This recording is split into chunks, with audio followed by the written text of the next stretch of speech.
I'm going to wait for everyone to connect to audio. Good evening, everyone. Thank you very much for joining. My name is Lauren Lind. I'm the Cohasset Planning Director. Welcome to the Elm Street Corridor Public Forum. This is the first of our kickoff for public engagement and redesign for the Elm Street Corridor. Jason, while we have people coming in, could you please admit them from the waiting room? Thank you.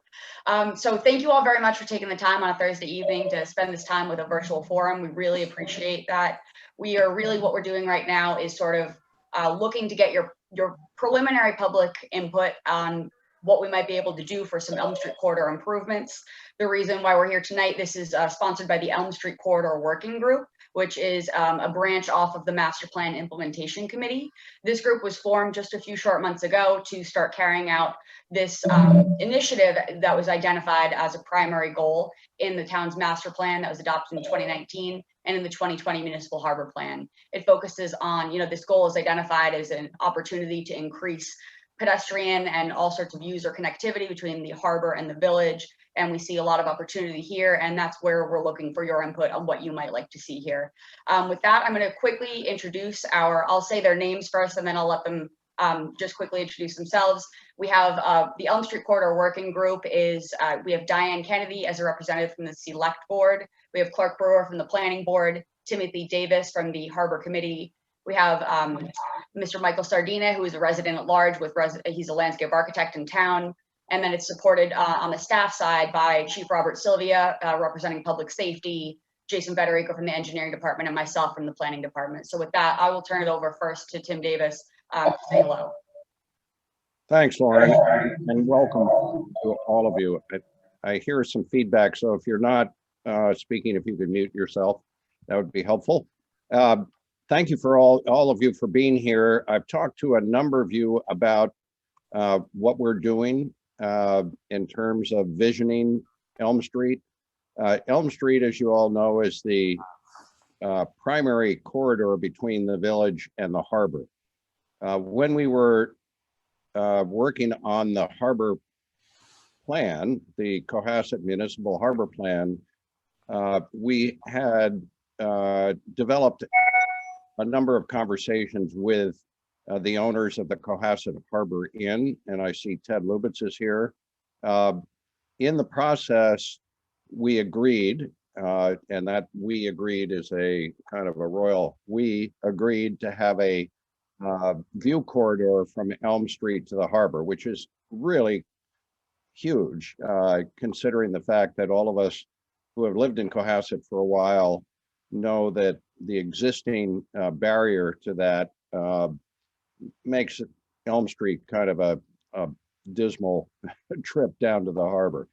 So with the help and the work of the owners of the Cohasset Harbor Inn and others, we have started to vision a really nice, friendly avenue, if you will, from the village, Cohasset Village, to the harbor. And there are many different aspects of that, which you'll hear some of it tonight, but there are many others that are possible. And certainly we want to engage the neighborhood and the community in this conversation so that we, when we start breaking ground and digging up the street, we ultimately end up with what everybody really thinks is a terrific project. So with that, perhaps, Mike, do you have a couple of comments on where we're going here? You have to unmute yourself, Mike. Mike, unmute. So I'd like to say that relative to the Cohasset Master Plan and the Harbor Plan, identifying this as a key component of in a large wish list, that this is really a very big idea that we hope that will become reality in a few years, basically making the corridor between the village and the harbor much stronger, making the corridor much more friendly, making the corridor much more aesthetic, and having this linkage to the potential improvements that are also part of another working group for the Cohasset Harbor Implementation Plan, Infrastructure Plan, which has to do with all the edges of the harbor itself. That linkage from the village center to the harbor technically will ultimately go all the way to Government Island. And this is like the first significant leg of the overall goals and vision for this to happen. So we're excited that the town is now having an opportunity for this forum to be able to get your feedback and your input so that the next steps for the consultants that you're going to hear from in a few moments can move forward with their scope of work. Thanks, Mike. Any other members here that would have a comment? I'll jump in. Oh, yeah. I'll jump you in the lead, Clark, if you don't mind. Good. I'm Diane Kennedy, a member of the Select Board. Thank you all for being here. Just one little administrative note is if you are listed as one name or an initial or something, if you wouldn't mind typing in either into the chat or if you know how to change your name on your screen to let us know who you are so that we can keep track of this. This is a public meeting, so we would appreciate knowing who's here. And then I'm glad Mike brought up the master plan. This was a priority that came out of the master plan project or study that took place over a couple of years. And I had somebody call me up the other day and said, "What are you doing this about Elm Street corridor? Why aren't you worried about," named another street in town. And I said, well, if you had participated in the master plan process, you would know that that was one of the identified priorities. So it's really important that people do participate and come to these meetings and continue to do so, so that the voices are heard and we understand really what people are looking for in the community. So thank you all for being here, and remember to type in your full name. Thanks.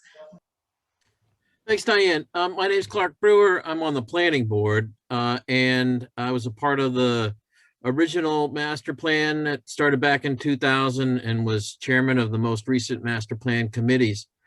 The Elm Street corridor was envisioned to be an exciting project in the early 70s when the town did some takings and widened the lane, and the plan was to have a line of trees through the middle. Unfortunately, by the mid 70s, the Harbor Hotel got built, which blocked off the view, and perhaps as a consequence, the project to beautify and make a connection from the village to the harbor was abandoned. And here we are, 50 years later, 45 years later, with a unique opportunity where we've had a developer do an exciting project. And prior to that, we wrote a bylaw which baked in maintaining a view corridor for a visual connection between the village and the harbor. So we're at the point where we're talking about design details and concepts and traffic flow and maximizing pedestrian access and bicycle safety, and doing a big step to, I think, make our town a much more enjoyable, safer, better place for everybody. So I welcome everybody, and there may be others, Jason, who want to make an introduction. Thank you.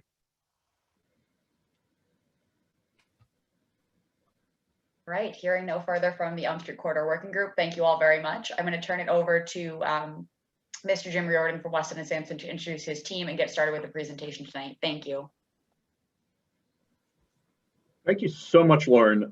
First off, I'd like to thank all of you for taking time out of your evening, busy weeks, to come out here and work with us tonight. We're really excited to see the number of participants. Last time I looked, it was, I think, up to 48, which is just outstanding, you know, for a local project like this. So we're very excited about that. We're very excited to be working with the town of Cohasset on this because you folks are involved and are very interested in making things better.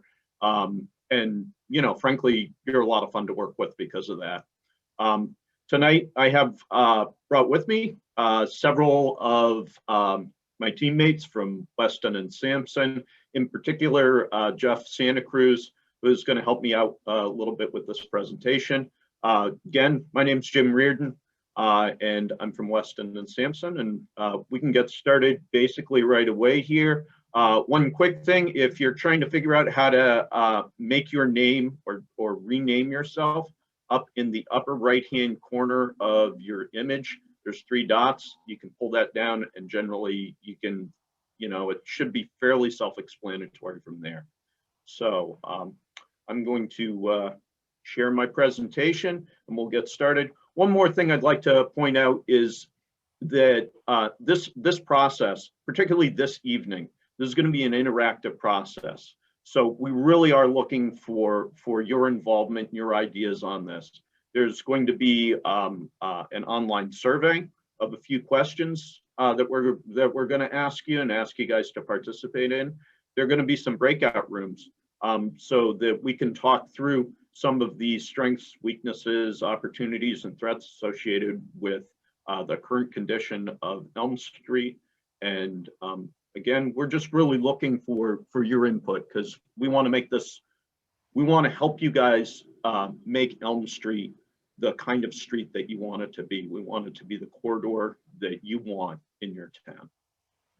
So with that, I will get started.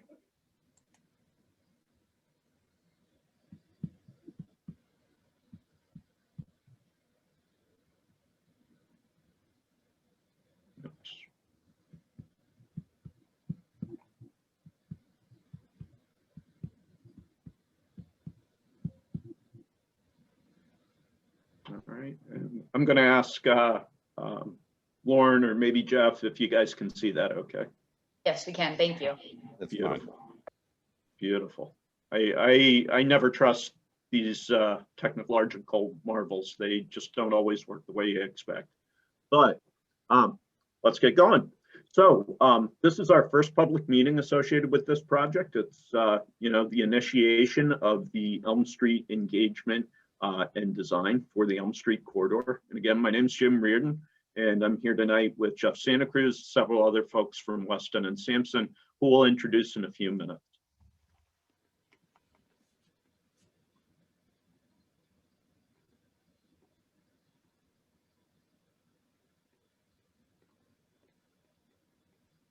The purpose of this project, as has been mentioned, is that the town intends to update the Elm Street corridor, trying to make it safer and more convenient and comfortable for pedestrians, bikes, wayfinding, and not to mention, of course, vehicles to use. We're using a virtual stakeholder engagement process to try and give you guys the opportunity to participate. In addition to these public meetings, there'll be online materials, an online survey that you'll be able to participate in.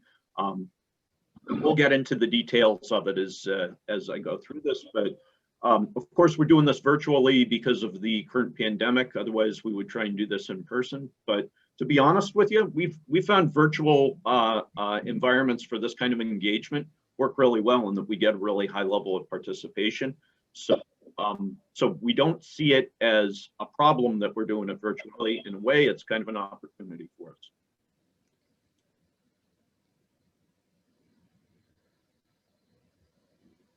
This is the project study area that we're talking about. It goes from South Main Street down through Margin Street, down towards the harbor. It includes the area of the Harbor Inn and Border Street, as you can see in this image.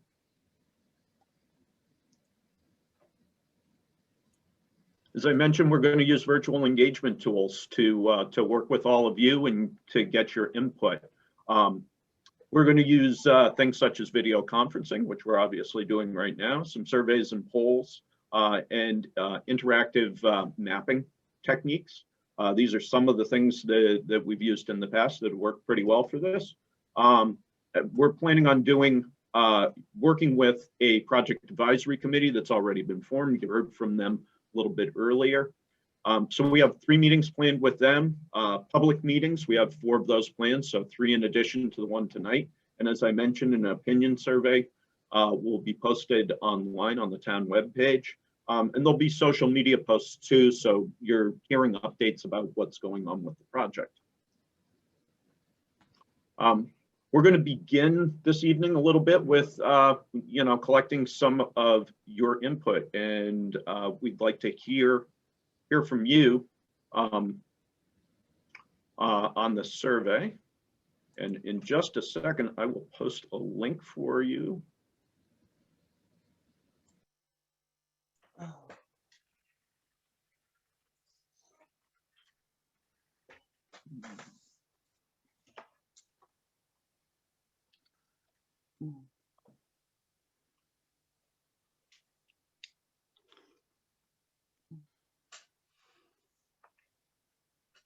Unshare this and try again.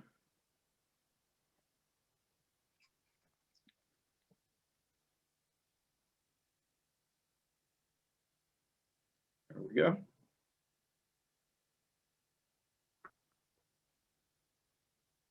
All right, so in the chat, you should see a link. You can click on that link and it'll take you to this survey.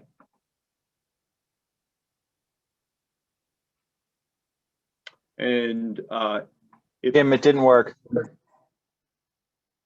you try clicking on the link? Worked for me, Jim. I got signed into Microsoft. Yeah, I got a link. The same thing, create my own form. Works for me. So it'll work for some of you. Well, I think it's working internally, Jim, to those of us, but maybe not externally to the public. Yeah, it may not be. So what we'll do is go through the questions really quickly, and maybe we can hear. Excuse me, I just realized if you go to chat in the bottom, you have a message there and the link will pop up on the side. Yeah. That didn't work for me.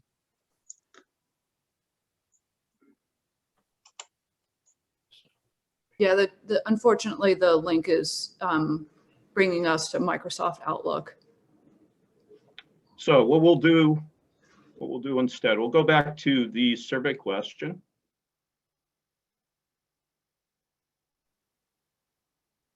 Okay, and these questions or something pretty similar will be available in the online version of the survey form. Let's talk through these survey questions for just a couple of minutes, and then we'll kind of move on with the presentation. And we can talk through these things towards the end of the presentation as well.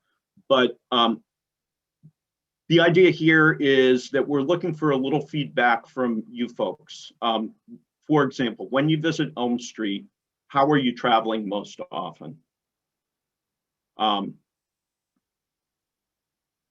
And maybe we could just do it by a quick show of hands in the browser, or you can raise your hand. How many of you visit Elm Street by car?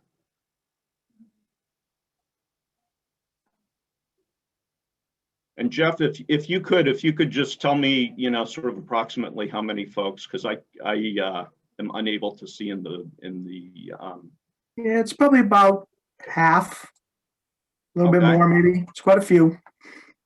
And then how many of you visit by passenger car, motorcycle, or other motor vehicle? A few, not nearly as many. A lot of All people's cameras are off, so it's kind of hard to tell on some of them. And the idea is just to get sort of a general sense of what's going on. And then on foot, how many folks visit on foot? Yeah. Good amount. I just have one comment. It's Katie Dugan, Chair of the Master Plan Implementation Committee. I think it's really important that you pose these questions not only to the individuals, but also pose them for families, because unfortunately my answer as an adult is very different than my answer for my kids. And so I think we have to recognize that we've got, while we've got a representative from families here tonight, it's a in your household, what are the ways, not just the individuals here, because it's very different. And it's also very different by season. Okay, that's a good point. We'll figure out how to build that into the online survey question when we do this. I think as well as raising your hands, everyone, if you could figure out how to give answers in the chat, then we have something written down that we can review afterwards. That would be helpful. Thank you. Thank you, Jonathan. Also a good idea. How many folks visit Elm Street by bicycle?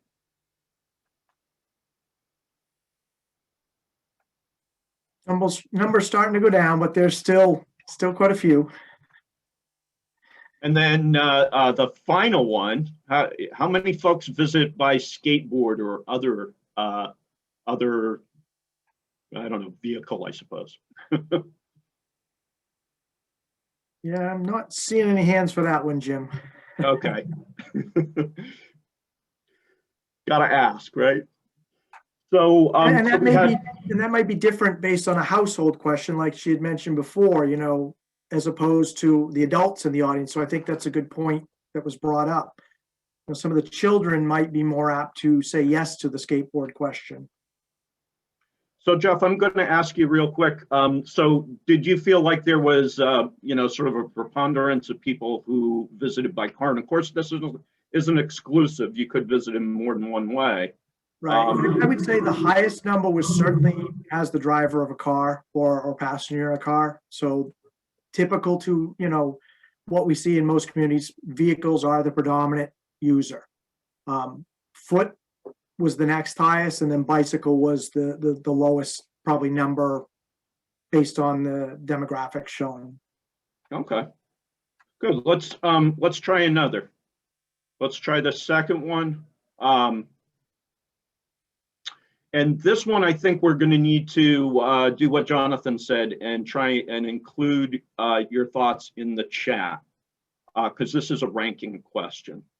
So rank your top 4 greatest concerns for safety on Elm Street. So I'll read through these, although I'm sure you can read them too. Intersection flow is not clear. Speeding cars. Drivers not stopped or yielding to other drivers. Drivers not stopping or yielding to pedestrians' bicycles. Lack of crosswalks. Children walking and biking near traffic. Personal safety. Uneven terrain or poor sidewalk surface quality. Sidewalks are too narrow. Or finally, distracted drivers, walkers, bikers, etc. Or then, of course, you can put in your own concern. How about every single one of those things? So there's not a top 4 there. I mean, I lived on, I've just moved to Wheelwright Farm, but I lived on Stockbridge Street for 35 years. So I'm walking, you know, all those issues apply, but all those, and I remember, you know, having grown up down the street, I remember Manny March's gas station and Mrs. Cox coming out and complaining about the, you know, the hotel being built. What was that, 1976? Mm-hmm. But anyway, all of the, as I said, all of those issues apply. Okay. Yeah, that's could anyone, you know, can anyone else rank them?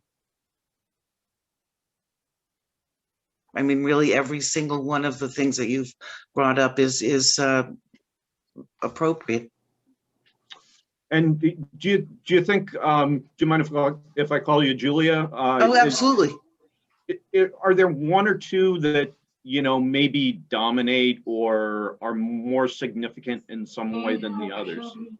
I think with the COVID that a lot of people are out walking and not paying attention. I have noticed that so much. They're not paying attention to cars. They're. I think pedestrian safety is major.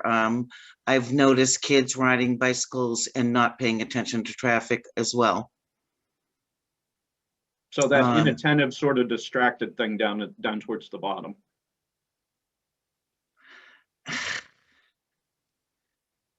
I'm a. Or maybe I'm putting words in your mouth. Well, no, yeah, I know. I'm just saying, distracted drivers are that's something I always notice. But it is, in terms of that area and having lived by there for so long, it always was a nice gather, sort of a gathering place. People that live in the neighborhood and other people walking, and down, just being down by the harbor. It's a family. I'd like to see it being a family-oriented area. Mm-hmm. Okay. So when you check on which things, personal safety, pedestrian safety, children, those would be my primary concerns. Okay. Jeff, I'm wondering if you're able to see in the chat. Yeah, I'm scrolling through the chat. The kind of the sidewalks too narrow. Yeah, sidewalks too narrow, speeding, uneven terrain. A lot focused on kind of pedestrian amenities, crosswalks, interaction between vehicles and cars. Those are probably the predominant ones. And kid safety. Okay, great. Let's, I mean, not great, but we appreciate your responses. I'm going to move on to the next question, which is, and this is another ranking one. So if you could just, again, add to the chat, rank the improvements that you feel would be of most benefit to Elm Street, with the top being the most beneficial. So just your first one, if that could be the most beneficial, and then, sort of rank order following that.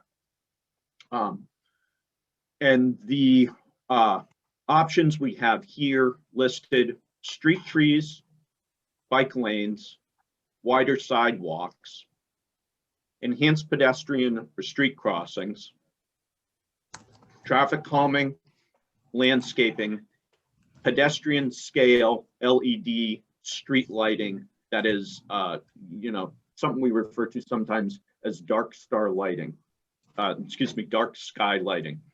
So focused lighting, in the pedestrian area in particular.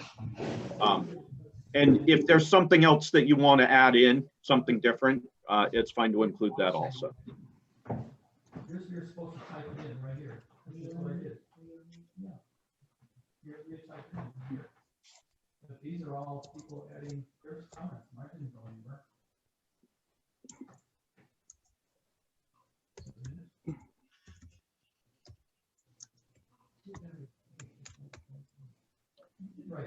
And I want to try and keep this fairly informal, like we've been doing. So if one or two folks have observations or thoughts that they'd like to share, like Julia did a couple of minutes ago, that'd be great too.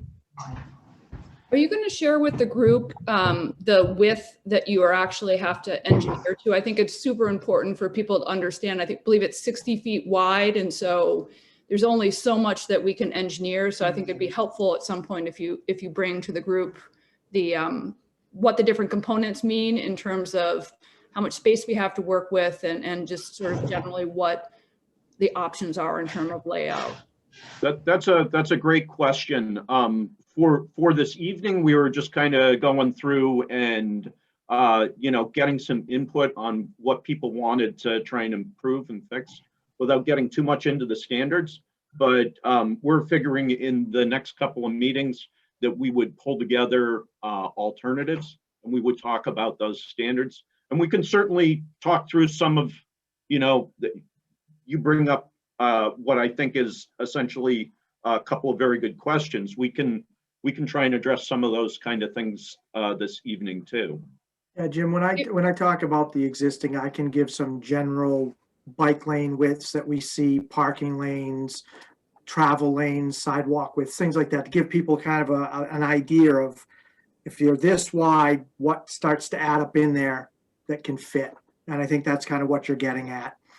It is, and again, I don't want to, this is Katie Dugan, Chair of the Master Plan Implementation Committee. I don't want to stifle creativity tonight, but I do think that adding a dose of reality in terms of the width is the width in terms of what we're able to design, and we can get creative within that. I think it would just be helpful for people to have that perspective, to not stifle creativity, but for people to recognize there'll be trade-offs in the end. To fit everything you want, there's only a kind of a given natural width out there that we'll be working with. Yep, totally understand. Yeah, and I think people get most creative when they have some parameters to work around too. So, you know, so I think it's a good point. Jeff, I'm going to ask you again if what you see in the chat. Bike lanes, wider sidewalks, enhanced pedestrian, whether it's crossings and whatnot, some traffic calming. I do see some lighting in there, some landscaping. So it kind of runs across, but it seems like sidewalk and certainly bike lanes kind of look like they're topping the list. Okay, great. All right, so I think this is some really good information for us to kind of start the evening with. And you know, as I mentioned, we will also post a survey online so that we can get a broader spectrum of feedback, you know, from other folks maybe who weren't able to attend tonight. But I think this is helpful too. Good food for thought, helps us get moving.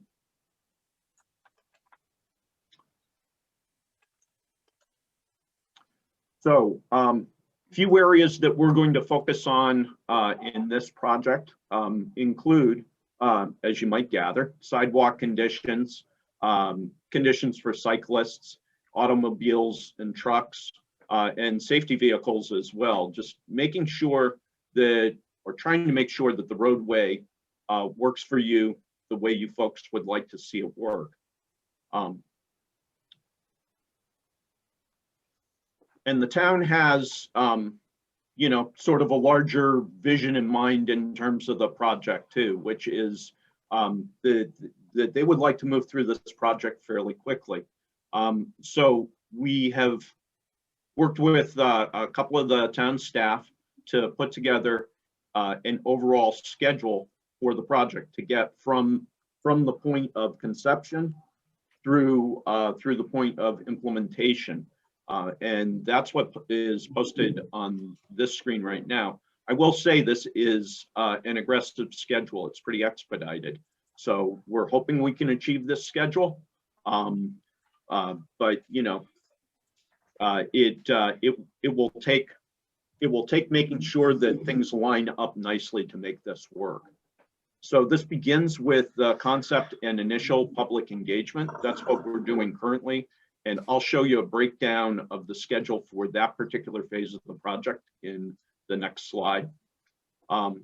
Following this, you know, effort to, or this initiative to try and get to some good consensus about an appropriate direction forward, the town wants to move forward with budget level design. That's getting the design, you know, roughly about halfway through the process. And at that point, you'll have a good concept of what it is that is going to get done, about what it'll cost, and what permitting will be necessary to make that work. And then we'll proceed with permitting design. So that's a fairly complete level of design. Not final design, but it's starting to approach that. And the idea is that that will be done by January of 2022. With permitting starting around January, there's some overlap in this schedule. Permitting starting around January and then stretching through May. And the idea here is that we line the project up in such a way that we're able to bring a budget number to the town for a town warrant in the spring. And for that to happen, you know, we need to have a pretty good idea of what things are going to cost by the beginning of the winter time, so that can go through the administrative process of getting into a town warrant. So we're also planning on looking for grant opportunities. And so that's in this next line, financing through grants and a local warrant. with the idea of having hopefully the bond money available and grant money available. Hopefully there's lots of grant money out there. There certainly is a lot of infrastructure money that's become available more recently. That'll be available by the end of next spring, and we'll be able to begin construction around that time frame, with construction taking place roughly over the summer period, and then having the project substantially complete by the end of the construction season in 2022.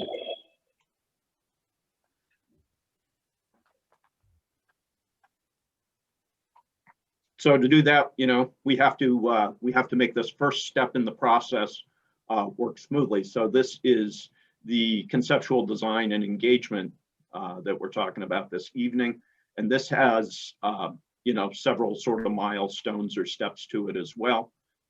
It includes gathering data, which we've already been engaged in somewhat, and we'll talk about that in a couple of minutes. Pulling together concepts for a couple of different alternatives to help figure out what directions you guys might want to take, and to work with you on what options are available to you, what alternatives are available to you. Once we have one of those pretty well selected, we have a good sense of the direction that we're going to go in. We'll also produce some renderings, and our plan is to include 4 renderings that you'll be able to get a good sense, kind of like of how it will look if you were facing down the street in one direction or another. So give you a good sense of how the new Elm Street is going to look. We'll produce a relatively brief report that'll go along with the designs, the conceptual designs and the renderings, to help show you how we went through the process, document public involvement, and document next steps. And all along the way here, we're going to do a series of public meetings. So we have tonight's public meeting, which is the first one. I know this points to it being at the end of March. Obviously, we're in April at this point, but advancing forward, we'll have another public meeting once we get the conceptual alternatives nailed down a little bit better. We'll go through those with you. We'll go back kind of to our workrooms and prepare renderings. The idea that we would meet and discuss the renderings a couple of weeks later. And then again, we'll follow that with development of a report. The idea here is that there will be a complete report with the renderings and concept designs by the end of June. And although our meeting tonight is happening a little bit later in the schedule than is shown on this particular slide, it's still the intent that we would complete this project by about the end of June.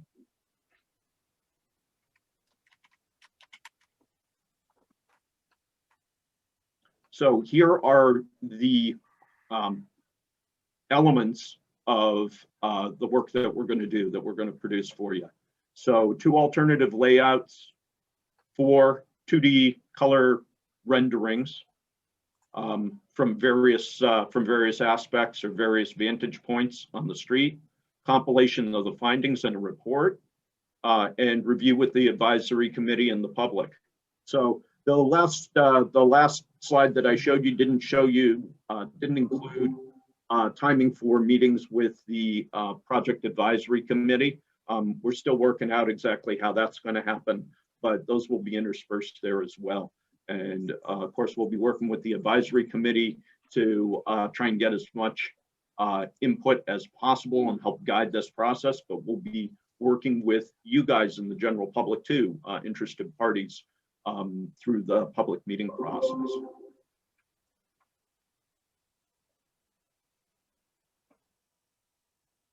So again, overall schedule, first phase is this conceptual design and initial public engagement. The idea is to complete that by June. Budget level design, so about a 30 to 50% level design with cost opinion associated with it, suitable to prepare for a warrant issue. That'll happen in roughly the end of the summer. Permits are required But we're not currently, we know there are permits that are going to be required, but we're not exactly sure which permitting programs are going to be involved. So we're going to figure that out along the way. We should probably know that by the end of the conceptual phase. Financing, a couple of steps, both grants and local financing, and then construction planned to be substantially complete by October 2022. And at this point, I'm going to turn it over to Jeff to talk a little bit about what some of our observations so far. Thanks, Jim. So now that Jim's done all the administrative stuff, let's get into the fun stuff. That's why you all kind of came. You want to kind of look at the corridor, talk about the corridor. I'm not going to give you my opinions. I want to hear your opinions, but I do want to kind of just set the stage of the area. As Catherine kind of asked, I can mention, as we go through some kind of standards that we look at from a design perspective for some of the features that you're talking about might be something you want to see on this roadway. So we'll start kind of down in the Harbor area. The three pictures at the top are Margin Street. Of course, that's a much narrower street, a couple of 10, 11-foot lanes with the sidewalk only on one side opposite the water. And then certainly you have the wall along the actual harbor with the kind of like pier structure. Middle pictures, that's kind of as you get to that intersection where you have the Fisherman's Well around the hotel, which is kind of in the right-hand photo, and going down through the actual harbor with the angled parking and the businesses and the VFW. Some things to consider. When we look at designing roadways, average lane widths for roadways of this type in communities are somewhere between 10 and 12 feet. Kind of depends on what you're looking for. If you have a lot of larger vehicles, trucks, things like that, then you're maybe looking at the 12-foot. If you're maybe more, traffic calming, keep things slow, not a lot of large truck traffic, we can go to the smaller 10-foot size. Sidewalks, pretty much the minimum we look at is a minimum 5 foot wide. Certainly we can go wider than that, 6, 7, 8 feet. That becomes on what you want, how much pedestrian activity you want, how much comfort level you want for people to be moving in both directions without having to kind of weave around each other. And then there's this parking. And for that, I'm going to kind of switch, if you could, Jim, to the next slide. So Elm Street, as I call it, the core, kind of between the village, between the harbor, is kind of its own entity. It's much wider pavement. There's on average is about 39, 40 feet of pavement across there. Right now, that kind of, if I was to break it up, kind of consists of an 8-foot parking area on one side, a 12-foot lane on one side of that yellow line, 12-foot lane on the other side, an 8-foot parking area on that, and then 4.5-ish sidewalks on both sides. And then as you can see, on some of the middle pictures, you've got some mature street trees on back of sidewalk. Looking at the GIS, you're talking there are some jogs in and out of the right-of-way lines, but you're generally in that 60, 62 range. So that's kind of the public realm. So that's kind of the ultimate canvas that you have to kind of now start thinking about all the things you may want through there. Bike lanes, if they're just a standalone bike lane, it's 5 feet. If you want parking with a bike lane, you may consider, do we want a buffered, kind of a 2-foot space in between the parking and the bike, so that if somebody opens a door, the biker's not right there? That certainly is a consideration, but there again, it takes up space in this whole piece. So there may be trade-offs that you need to start thinking of. Okay, we'd really love an 8-foot sidewalk, and we really want bike lanes, but we don't have enough width to have parking on both sides, or maybe we need to reorient the parking or make some considerations. So as you look at this, and we talk in the next part where we kind of break into the small breakout groups, be thinking of some of these. We're going to be looking at some of what you see as strengths to the existing corridor, some weaknesses, some opportunities to improve, and maybe some, as we call them, threats or things that might make it difficult to achieve what you're looking for. Jim, if you could switch to the next slide. And then we get into the village, and that is it's a completely different entity, much narrower, parking, a little bit wider sidewalks, brick, much newer, lot of businesses, you know, and so it's something you need to consider, you know, as you kind of go. This area, because of building faces and whatnot, you probably don't have as many options to make changes, but there's still certain things that you may be able to do. Enhanced pedestrian crossings, maybe ADA accessibility if it's not where it should be, things of this sort, lighting, wayfinding. So these are some of the things, you know, that are in kind of the three parts. So when you're thinking in the breakout sessions, kind of think of the three different sections. And we're going to be kind of looking for you to kind of give us your thoughts on each, because it's not going to be a one size fits all. What we do here may not be what we do through the core past the fire station, may not be what you want at the harbor. So just as we go through, let's kind of keep a thoughts on that. And with that, I think the next section, Jim, I'll hand back to you and we can start talking about the breakout rooms.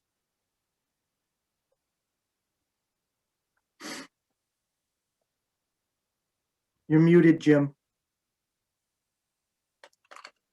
I always remember to unmute myself the first time, but the second time, thanks, Jeff. And thank you very much for discussing the existing conditions. We're now going to do a thing that's referred to as a SWOT analysis. It's a tool that's used in breakout rooms pretty regularly. Some of you may have done something like this in the past, and I'm going to explain it in the next couple of slides. But of course, we want to focus on the study area and find out a little bit more about what things you guys are aware of in the study area that could inform the kind of alternatives that we develop for you. So SWOT analysis SWOT is an acronym, and it stands for strengths, weaknesses, opportunities, and threats. And Jeff was explaining this just a couple of moments ago. Strengths and weaknesses, I think, you know, those are fairly intuitive. It's the sort of thing, a strength is the sort of thing that's working currently out on Elm Street. Weaknesses, the sort of thing that's not working that well currently out on Elm Street. The opportunities and threats are maybe a little less intuitive. Opportunities, we're referring to outside resources and outside things that you can leverage and use to help build the kind of Elm Street that you want to build. Grants are an example of an opportunity. Threats are outside concerns, things that you have less control of, or maybe you don't have much control of at all, that could affect the way Elm Street is used or the way it's built or reconstructed. These are sort of outside concerns. And I'll give you an example of a hypothetical SWOT analysis. So this is completely pretend, but let's pretend we're doing a SWOT analysis of my backyard. So strengths of my backyard. It has beautiful gardens in it. Jeff doesn't like my backyard. I saw him shaking his head. Has beautiful gardens. It has beautiful gardens because my wife is an excellent gardener. And so that provides a strength. We really enjoy the gardens out in the backyard. A weakness, we have an old play structure falling apart. It could be, you know, maybe even a legal liability if somebody was climbing on it and it fell down. Opportunity. My brothers promised to help me build a shed in the backyard. I'm reliant on my brother to actually come and help build the shed. So that's something from the outside, but that presents an opportunity to me and to the backyard. Threat. So could get really terrible weather, could blow down the structure like a tornado or something like that. That could be perceived as a threat. I have no control over the tornado. I might be able to do things to shore up kind of around my yard to prepare for the tornado or clean up after it, but I have no real control over when that tornado comes or doesn't come to my backyard. So this is the kind of, very hypothetically, the kind of thing that we're thinking about. And what we plan to do next is go to breakout rooms and talk through a SWOT analysis in the breakouts for Elm Street. So we're thinking about current conditions on the Elm Street corridor, strengths, weaknesses, opportunities, and threats. As I mentioned, we'll be set up in breakout rooms. That's going to be done for you. You don't have to worry about that. You'll automatically be brought to the breakout room. We're going to do this for a 15-minute time period.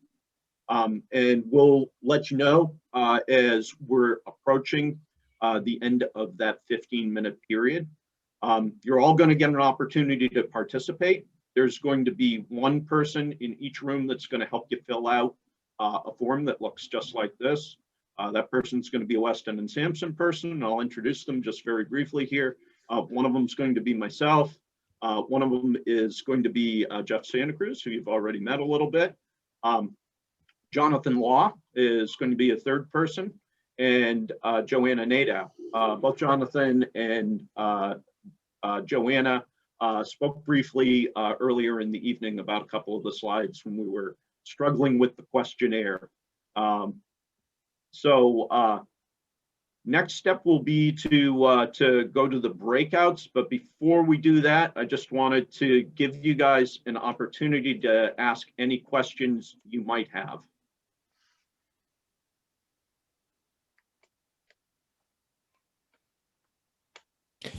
I actually had a question. I think a lot of my feelings about the corridor depends on what is going to be around the harbor. And maybe there's a part of the plan that I just haven't really looked at, but is there going to be retail? Is there going to be a large, town parking lot? And I realize I might be coming in late on this. Jay, it's Katie Dugan from the Master Plan Implementation Committee. I actually think you make a good point that a lot of us do know what the re-envisioned Cohasset Harbor Inn is going to look like, but I think you have to assume that at least half of the people on today's call have not followed the 10 planning board meetings that led up to it. So I think it's important for you guys to summarize. I mean, Tim mentioned the view corridor, but people don't really know for sure what's going to be at the anchor end of the harbor, or the fact that there's going to be open space that is created there. So I think it's probably worth someone, Lauren, perhaps, explaining that to the group before we go into breakout rooms, because we know what the village looks like, but we don't know what the re-envisioned harbor end is going to look like in terms of an important anchor. Thank you.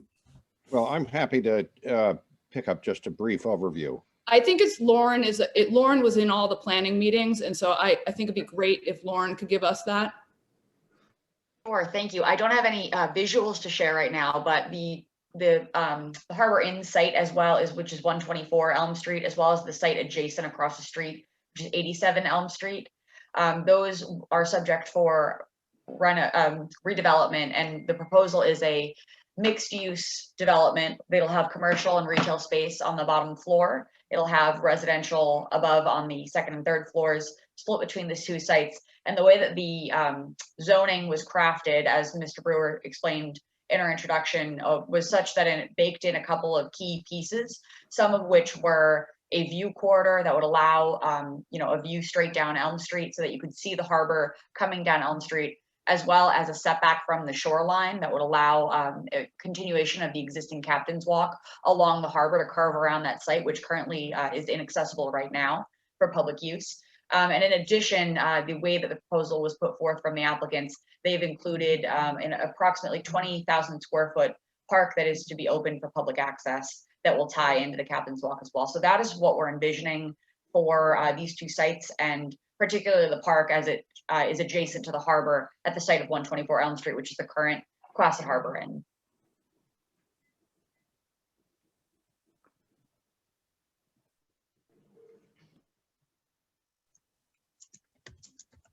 All right, I don't know if anybody might have posted any questions in the chat or anything like that, but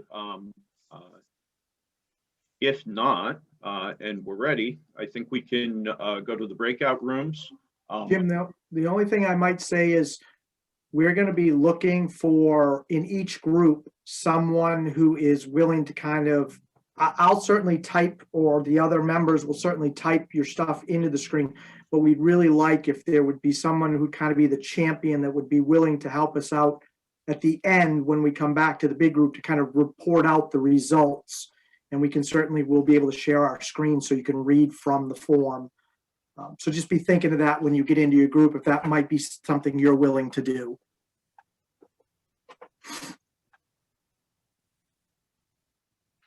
All right, thank you. Are we ready to head to breakout rooms? And Jim, let's see, could you just, I just still see your, share, okay. and then I think you You can could end your probably screen get share. there. All right, thank you, everyone. We're looking forward to hearing continued feedback from you. We're gonna break out into breakout rooms as Jim explained a moment ago. I'm gonna click the button. You'll see, you'll receive a notification that you're being transported to these breakout rooms. And then we will have 15 minutes for these individual breakout rooms, and you'll receive a notice that you'll have a 60-second countdown. You will automatically be returned back to our main group to reconvene. So I'm going to open all the rooms now. Please bear with us for just a few moments. Thank you.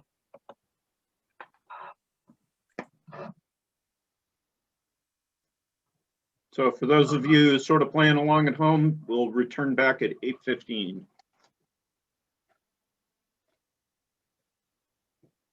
Thank you, babe.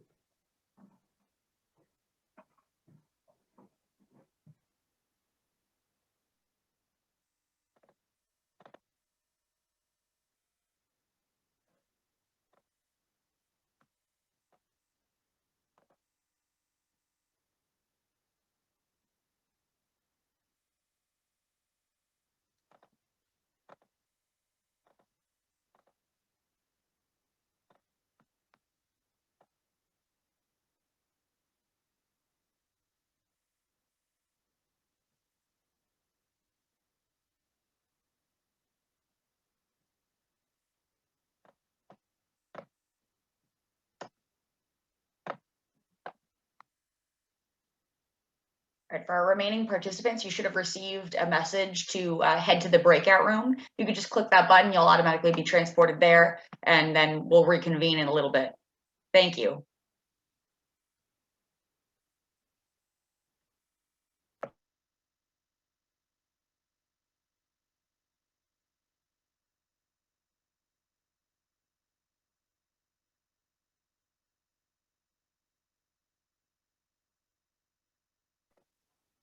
Hi, Bernadette. We have just broken out into breakout rooms to do some in-depth analysis. So I'm going to assign you to a breakout room right now, and you'll join a smaller group, and then we're going to reconvene in a larger group in about 15 minutes.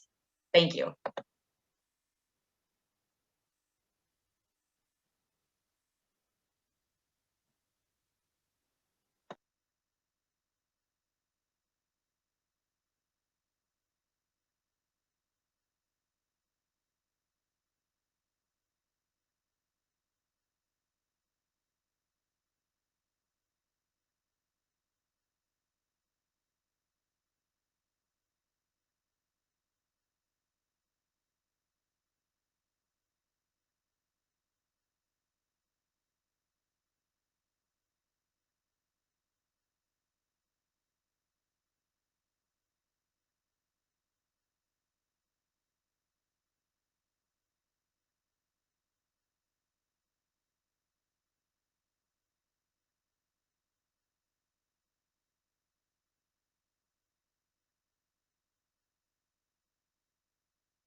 Hi, Ted. Let me assign you to a room now. Let's see, where are you? What is going on right now? I had to step away to coffee shop. That's okay. We are having breakout rooms right now. I was just cycling because I'm the host. I get to cycle through all of them, and then I got a notification that there was someone here who wasn't assigned. So I came back and here you are. So Perfect. I'm gonna assign you to a room. All right. Thank you. Let's see. It says I'm invited to room number 1. Should I go to that one? Yes, you can go to room number 1. All right. Talk to you later. Thanks.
Hi, George.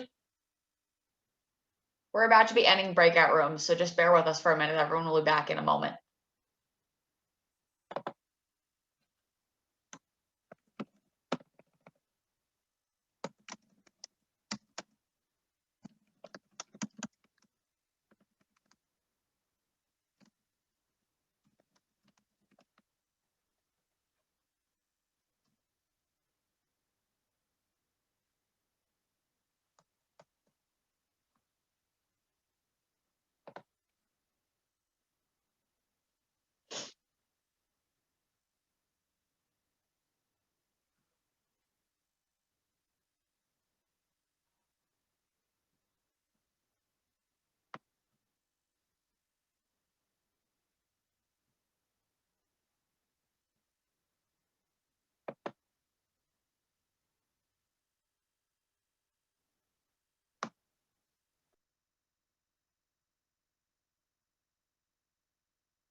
And we all get the hook like the old TV show.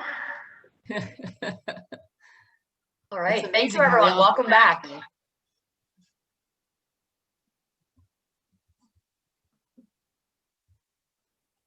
Yeah, that's both a curse and a benefit, right? So on the one hand, you get cut off right in the middle of a sentence, like that happened to me just now. On the other hand, that's probably lots of other people appreciated that.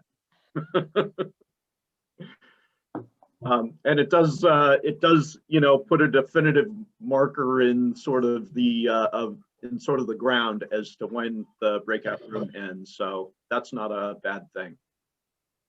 All right, so the next step, what we're going to do is go around from breakout room to breakout room, and hopefully you were able to select a reporter and talk through some of the things that we saw. And what I'm going to do is each of the facilitators is going to pull up their slide, and so that the reporter that was selected for their breakout room can read it. We're also going to try and record some of the information that we're getting, and I'm going to try and do that on the side while we're talking through some of this stuff, which is going to be a little bit of a trick for me. But so I'll start with our breakout room, and for that, I think Katie, you were kind enough to volunteer. Yep. And I just need to share it.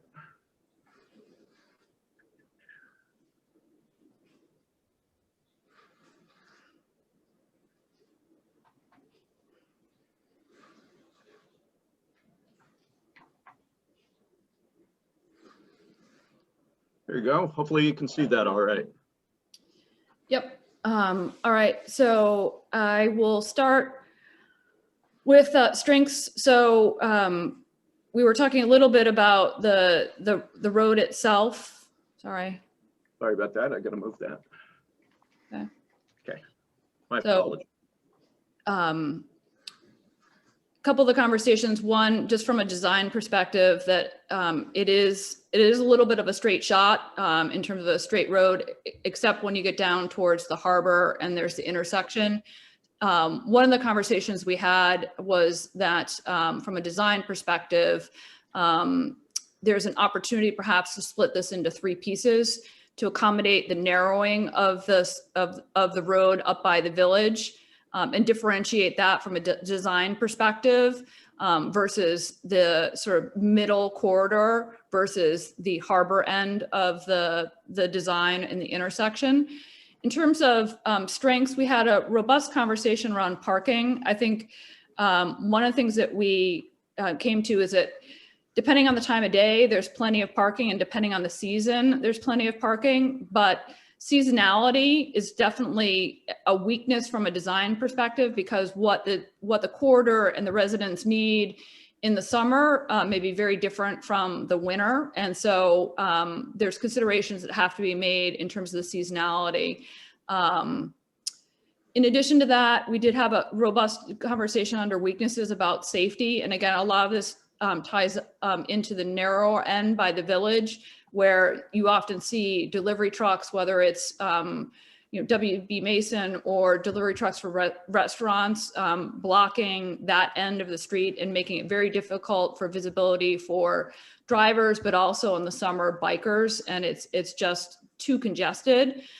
So one of the opportunities that we actually talked about, and this may be thinking too big from a budget perspective, but putting utilities underground, or at least being able to create space in some of the more congested areas by the village in terms of looking at opportunities to perhaps get telephone poles out of the way and create even a couple more feet might be an opportunity.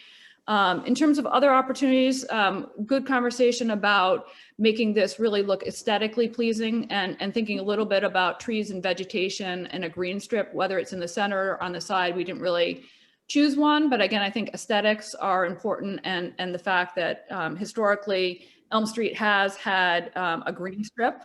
And then in terms of threats, just the global consideration in terms of flooding and what the harbor end towards Margin looks like in a nor'easter is something that we need to consider when we're redesigning, so that we're not designing anything that's going to be overrun by floodwaters. And I know that the harbor plan has bigger aspirations in terms of the seawall itself, but until that's done, we need to plan around what we have today. Perfect. That was great. Thank you very much, Katie. I really appreciate that.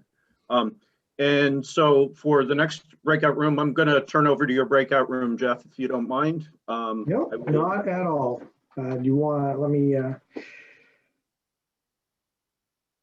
if you, let's see, I'll stop sharing and I'll let you share the breakout, and then I'll bring, you mean like that? Yes. Your power.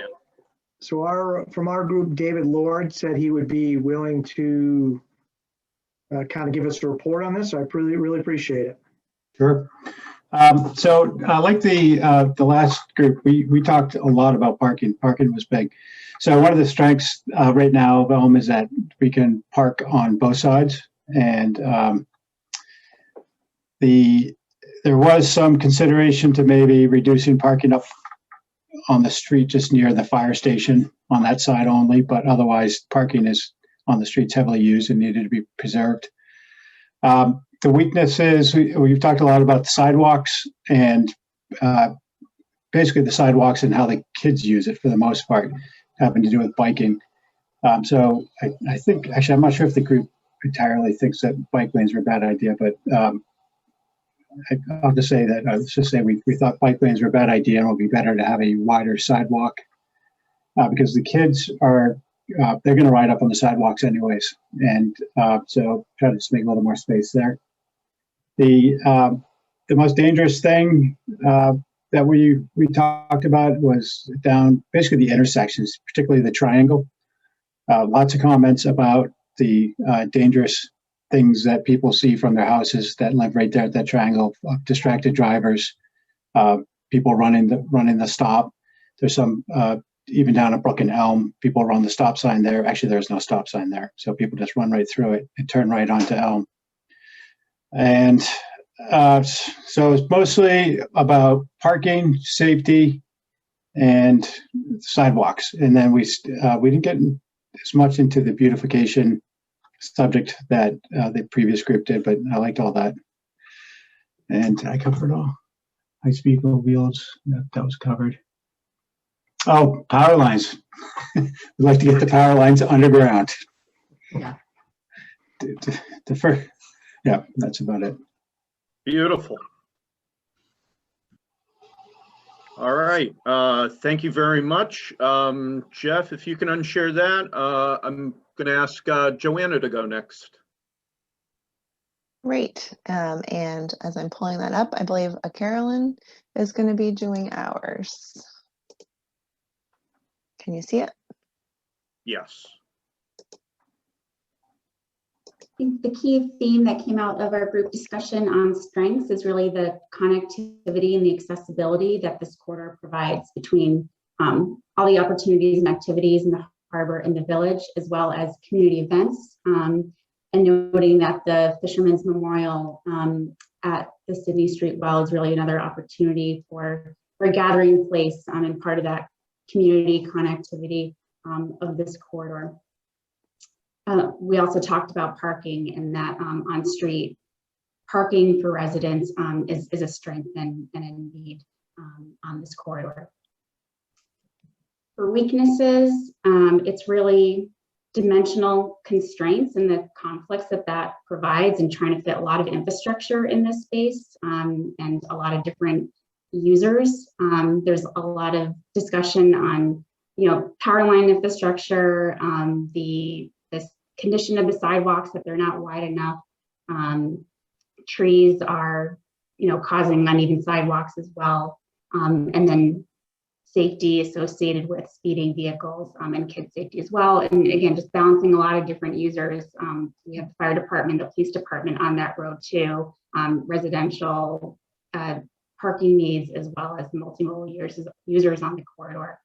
One of the weaknesses was the lack of a view access that could also be an opportunity here with the harbor redevelopment plan, opportunities to widen the sidewalk.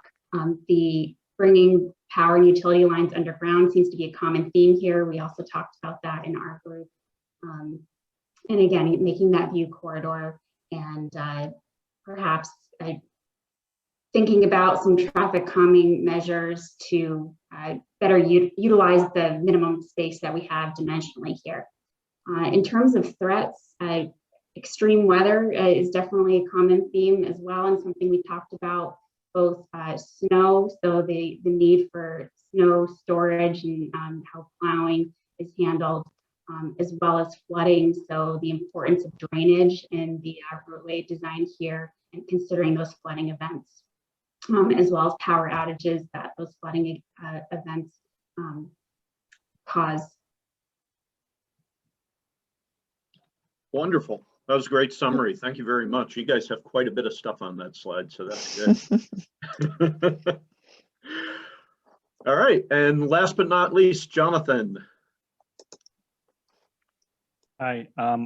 Karen was the champion of our group. We didn't get as much as we'd like, so it took me nearly 12 minutes to get someone to agree to do it. Just kidding. I will share my screen now, and Karen can go through what we talked about.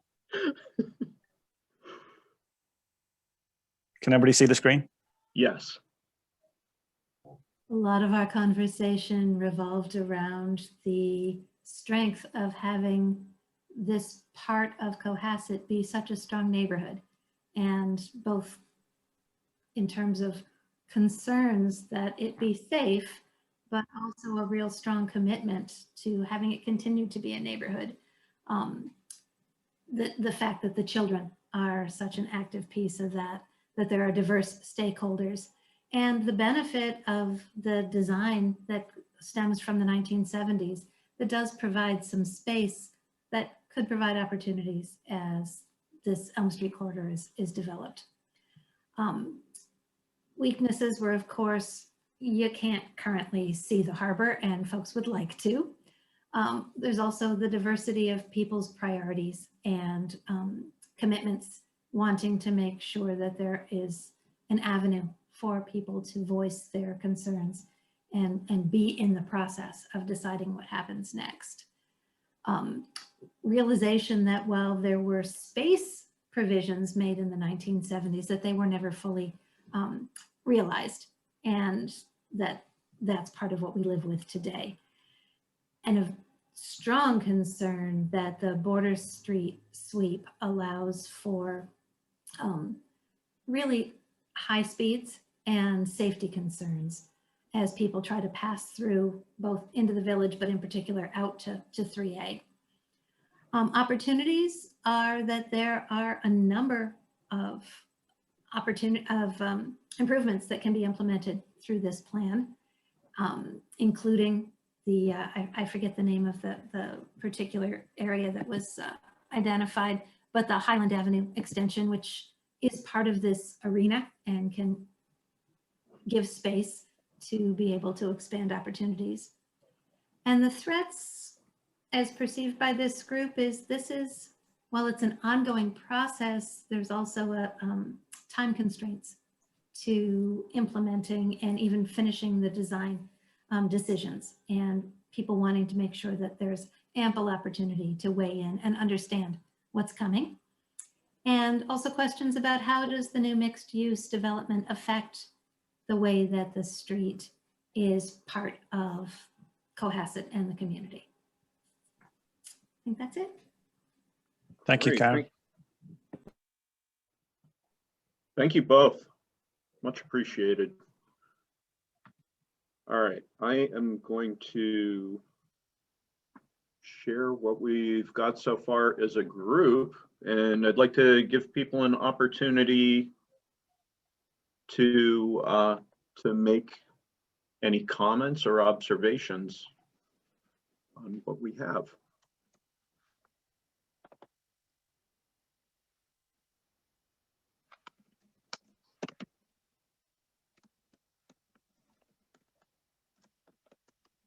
Is that viewable? Yep. Great. I don't know if you can zoom in, maybe Jim, just a little bit, so it's a little bigger on people's screens, maybe make it a little easier to see. Yeah, let me see if I can, you know what? Let me just present it.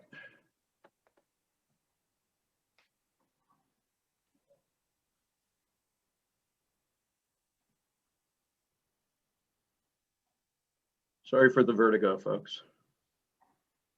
There you go, much better.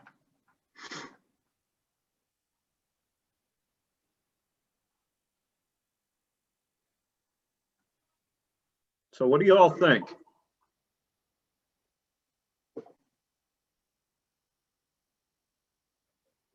I guess one question to begin with is whether we adequately documented, you know, all the things tonight. We certainly have the slides that we did from the breakout rooms too. So this is just, of course, the summary pieces, but, you know, making sure we hit the high points. And if there are things that really ought to be added, or, you know, when you see all this together, if there are observations, maybe you see some opportunity for synergy between strengths and opportunities, or weaknesses and opportunities, or threats. I'd like to make a comment regarding that group that spoke to the marsh, our meadow, as it were. I can tell you that prior to the installation of the floodgates, which run underneath Elm Street, that was a disaster. And one of the things I was able to do, I petitioned the town to install generators that control those floodgates. In the last couple of years prior to those going in, we had a lot of flooding over the area of the Cohasset Harbor in to Margin and Elm, and we flooded out. So, and I mean badly. The the gates and the generator seem to have worked very, very well. And in my mind, that issue is behind us, although I, like everyone else, would hope that whatever is coming is mindful of that Jacobs Meadow being a tenuous area. Thank you. That's a great point to bring up. So as Patrick Kennedy, I think you should add protect flood mitigation as an opportunity in any infrastructure development.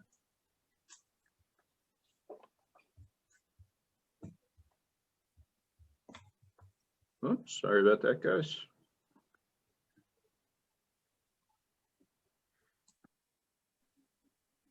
I think one of the comments that we had in our group was a lot about understanding the traffic patterns and the parking a bit more. And I don't know whether the Elm Street Corridor Working Group has considered undertaking a study in July when things kick up, but I think it's important to actually get some real live data instead of just operating based on the stats that Weston and Sampson has available to them in order to be able to sort through some of the realities of what the summer usage looks like.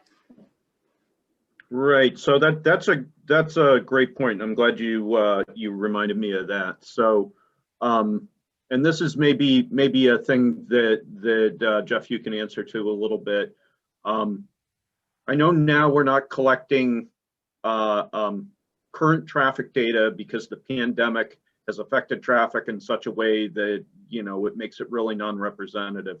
And this is a little bit speculative, but we know also that, you know, come the summertime, things get pretty congested down there and the traffic patterns change quite a bit. What are your thoughts on collecting traffic data in the summertime around, say, like the July period, which is, I think, from what I heard, the busiest season? I mean, certainly we can. And then what we can do is we can look at other projects that have been in the area over the last few years that have some other counts. And if there's a specific intersection that's nearby, we might be able to also count that one and use them as kind of a barometer to kind of say, okay, here was a development that went in back in 2018-19. They did some traffic counts at this time. So if we study that same intersection as well as the Elm Street corridor, it gives us a kind of before-after picture that we can use. We can certainly look at statewide data. I think what's missing is that we need this to be multimodal. Like my big concern is that it's not car counts. So I understand. The reason I'm emphasizing July and the reason I'm emphasizing a specific study for Elm Street is that you really don't have, you can't just count people going over a strip that a car. It wouldn't be a tube. Yeah, no, we wouldn't do a tube counter. We would look to probably, if we were going to do some sort of counts, do something with cameras that allows us to capture pedestrians, bicycles, how they go through the intersections. I've done work in Barnstable. I've done work on Nantucket. And so I am kind of familiar with that seasonal fluctuation, and it becomes a lot more of pedestrian flow. People aren't familiar with the area type of feel. So I can understand kind of what you're concerned with. It's not just the vehicles. Okay, as long as it's all those other modes. Yeah, it's the other modes and it's the intersection of those modes with cars. Yep. And that's the one nice thing about the video is because most of the companies we use to collect the data, we actually get copies of the physical video and not just the results of all the counts. So we can kind of look at certain areas to see what those interactions are if necessary. I realize that my observations are not a study, but common sense comes in a little bit. As one who lives on top of the traffic and so forth and the parking, we find that the bulk of the problems in the summer have come from functions at the Cohasset Harbor Inn, and particularly when they opened Brisa, that became a night spot. and the cars would be absolutely lined up, at least on our end of Elm Street all the way.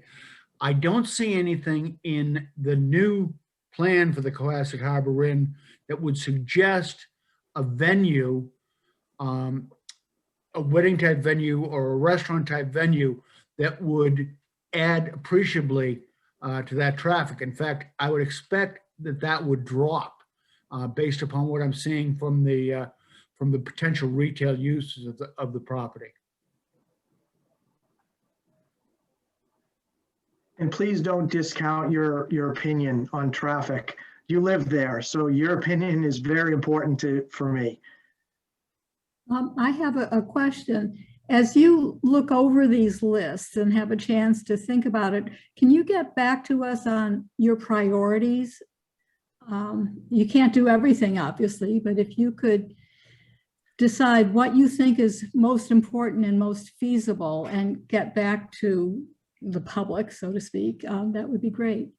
Definitely. Yeah, we can do that in a couple of different ways. One way being through the project advisory committee that we're working with, and another way being through the next public meeting. And we can talk about other ways to get that information out too, maybe Jim, through media posts. The other thing we could certainly do is the online poll. We could certainly kind of put some of these into those priority lists and let people rank them. So it's not necessarily our opinions of what's the most important. You'll be able to go online, see some of these lists and pick what you think is the most important.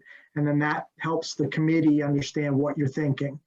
Yep, and that is part of the idea of those online surveys, is to include some ordinal rankings so that folks can pick things that are of most importance to them. If I could just slip in for a point of clarification, just for the public's sake, when the Weston and Sampson team refers to the project advisory committee, that's actually the Elm Street Corridor Working Group. Just for clarification, we in Cohasset have an advisory committee, so I just want people not to be confused between the two of those, that in reference to this project, the project advisory committee is the Elm Street Corridor Working Group. And those meetings are publicly posted, as are any committee meetings, and are available and open to the public. And I just entered into the chat, but just so everyone's aware, one, I want to thank you all very much for your participation. And if anyone has any questions, please feel free to reach out to me. My name is Lauren Lind. I work in Town Hall. I can be reached via email at llind, that's LLIND, @cohassetma.org, or via phone at 781-383-4100, extension 5128. Thank you all. I'll turn it back to Jim. No, thanks very much, Lauren. We'll use that terminology going forward so that there isn't confusion. I think we are getting fairly close to the close of the evening. But I would like to give anybody opportunity for last thoughts or observations before we close out. So Jim, just to kind of close out what the community can expect. So point number one is you will be circulating the survey that we kind of did in the chat, but circulating it formally so that we can all input it and share with our neighbors.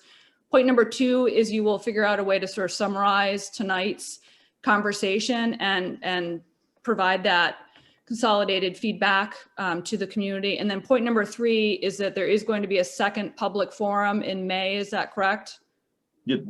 So there will be a total of 4, Katie. Okay. Yeah, and the next one's coming up, yeah, probably around mid-May. Okay, so survey next, summary of tonight, and then another forum in May. Yeah, and let me go back to the survey for a moment too. So the 3 questions that you saw tonight in the survey are just kind of sample questions that we selected. The actual survey will be, I think it's between 12 and 15 questions. So it'll be a little expanded, but everybody, as you pointed out, it will be posted online. Everybody will have an opportunity to enter in their responses to the survey. And we'll leave that open for a while throughout at least this phase of the project so that we can continue to collect information, and we'll share that as we go to the Elm Street Corridor Working Group and also at public meetings. Do you know if there'll be anything in the Mariner so that we can share what has been discussed here, plus the idea of maybe soliciting further input? Other people might want to attend the next meeting, just get more input. So I can speak to that. Yes, we can work with a publication in the Mariner. For this previous meeting, the way that we got the word out was through the town manager's weekly updates. We had Facebook posts. We sent mailings to all of the abutters. We had approximately 110 residents that were immediately adjacent. So I'm sure a lot of you received a mailing from me. And then we also had a billboard outside of the town dump facilities, courtesy of the DPW, with some information. But we're happy and interested to hear if you have any other ideas and feedback. I already heard from one resident who was interested in having this stream live on Cohasset 143 TV. I'm happy to look into that for future instances of this. So please, any feedback that you have, please feel free to reach out. We're always looking to improve things and make this the best project that we can for the community.